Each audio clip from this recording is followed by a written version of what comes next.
کاش میرا کوئی بھائی نہ ہوتا۔ یہ ایک ایسی بہن کی کہانی ہے جس نے محنت کر کے اپنے بھائیوں کو باہر کے ملک بھیجا اور انہی بھائیوں نے اپنی بہن کو در در کی ٹھوکریں کھانے پر مجبور کر دیا۔ پچھلے دنوں اٹک سے ایک خاتون کی کہانی شائع کی گئی، جس کو پڑھنے پر لاہور سے ایک خاتون نے ہم سے رابطہ کیا اور اپنی رداد سنانے لگی۔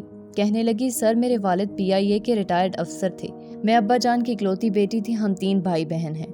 ابا جان مجھ سے زیادہ محبت کرتے تھے، جیسا کہ اہل مشرق کا طرز ہے کہ بیٹیوں کو زیادہ لاڈ پیار دیا جاتا ہے کیونکہ انہیں ایک دن پرایا ہونا ہوتا ہے۔ بڑے بھائی کو شروع ہی سے احساس کمتری کا وہم تھا کہ بہن کو زیادہ چاہا جاتا ہے نسبتاً میرے۔ زندگی کے نشیب و فراز نے وقت کی دھاریں تبدیل کر دی اور ابا جان کو تجارت میں خسارہ ہوا۔ پھر وہ وقت آن پڑا کہ ابا جان کو گھر گاڑی سب بیچنا پڑا اور ہم بے یار و مددگار ہو گئے۔ اور پھر گھر کا بیڑا اٹھانے کی ذمہ داری 20 سالہ اس لڑکی نے لی اور ماں باپ سمیت دونوں بھائیوں کی ذمہ داری کے لیے خوب محنت کی۔ اسکول اور ٹیوشن پڑھانے والی یہ لڑکی ایک بیٹے کا کردار ادا کرنے لگی۔ صبح کو گھر سے نکلنے والی یہ لڑکی رات کو 9 بجے تک بچوں کو ٹیوشن پڑھاتی، بچوں کو پڑھا کر اپنے گھر کی کفالت کرنے لگی۔ اسی کردار کی بدولت والدین کی دعاؤں اور محبتوں کا رخ تیز ہواؤں کی طرح میری شخصیت کو بااثر بنانے میں مددگار رہا۔ یک کے بعد دیگرے دونوں بھائیوں کو سعودیہ کمانے کے لیے بھیجا اور وہ وہاں برسوں رہنے کے بعد بھی والدین کو ایک پیسہ نہ بھیجتے تھے۔ پھر ان کی شادی ہوئی تو تھوڑی بہت جو بھائیوں میں انسانیت باقی تھی اس سے بھی ہاتھ دھو بیٹھے۔ دونوں بھائیوں نے پسند کی شادی کی اور پھر وہ شادیاں ہمارے لیے جیسے میدان جنگ کا تصور پیش کرنے لگی۔ وہ بہن کی جس نے انہیں پیسوں کی قربانیوں سے گزر کر انہیں قابل بنانے کی وجہ بنی، پھر اسے شادی شدہ نہ ہونے کے طعنے دینے لگے۔ ماں باپ کے علاج سے اور ان کی زندگی اور موت سے، ان کے رنج و غم کے خوف سے آزاد ہو کر بہن پر بیوی کی حمایت کے ساتھ یاروں کے بہتان باندھ کر نہ جانے کیسے جی لیتے ہیں۔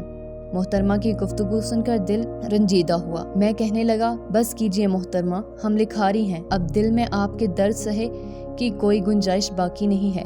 دل ہول رہا تھا۔ محترمہ کہنے لگی، سر ابھی کہانی مکمل نہیں ہوئی۔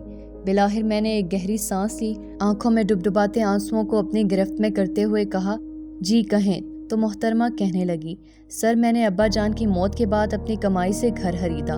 گراؤنڈ فلور پر ہم رہتے تھے، کچھ رقم اور جمع کر کے فرسٹ فلور بنوایا کہ کرائے پر چڑھا کر آمدن کا ذریعہ بن جائے۔ پھر بھائیوں نے سعودیہ سے واپس آ کر اس گھر پر مکمل قبضہ کر لیا اور مجھے گالیوں سے نوازتے ہیں، مجھ پر ہاتھ اٹھاتے ہیں۔ میں نے مزدوروں کے ساتھ کھڑے ہو کر گھر بنوایا۔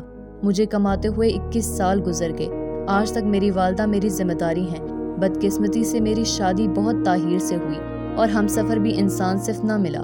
اب پھر سے اس گھر میں رہنا دشوار ہے کہ جس گھر کی مالک میں ہوں، بوڑھی ماں کے علاوہ کوئی ایسا نہیں جو میری راہ تکتا ہو۔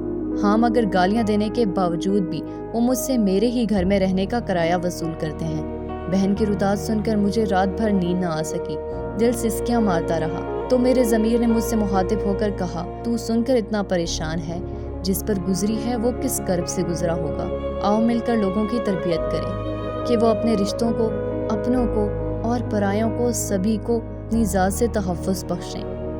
آؤ کہ اب وقت ہے لوگوں کی تربیت کرنے کا، معاشرے کے بڑھتے بگاڑ پر اپنی مثبت کردار گفتار سے بند باندھنے کا۔ آؤ بے ضمیر لوگوں کو ان کی خطاؤں کا احساس دلائیں، اس سماج کو گھریلو مسائل سے آزادی دلائیں کہ ایک بہترین معاشرے کا اعزاز دلائیں، اور اس کے لیے ہر فرد کو اپنے کردار سے میدان عمل میں ذمہ داری کو ادا کرنا ہوگا۔